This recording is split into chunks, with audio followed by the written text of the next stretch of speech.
আসসালামু আলাইকুম। বাংলাদেশের মানুষের মানসিক পরিস্থিতির একটা উদাহরণ আপনাদেরকে বলি। বেশ কিছুদিন আগে আমি মসজিদে মাগরিবের নামাজ পড়তে ঢুকলাম।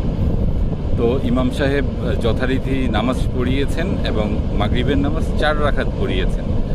4 রাকাত পড়ার পরে সালাম ফেরানোর পরে আমি এটা খেয়াল করেছি এবং অপেক্ষা করছিলাম যে ইমাম সাহেবকে কেউ বলে কি না যে মাগরিবের নামাজ ভুল হয়েছে, 3 রাকাতের জায়গায় 4 রাকাত পড়িয়েছেন।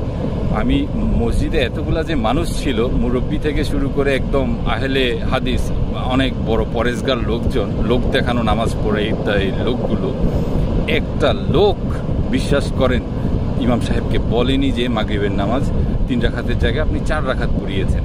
আমি চতুর্থ কাতার বা পঞ্চম কাতারের দিকে আমি ছিলাম, সেখান থেকে উঠে গিয়ে আমি ইমাম সাহেবকে কথাটা বলার পরে তারপর ইমাম সাহেব পুনরায় নামাজটি আবার 3 রাকাত পড়ে।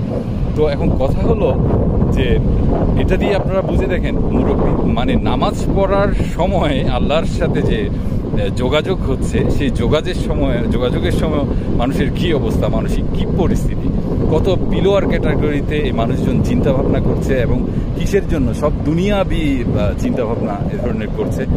তো আসুন আমরা সবাই এই ধরনের কাজকর্ম থেকে উঠে আসি।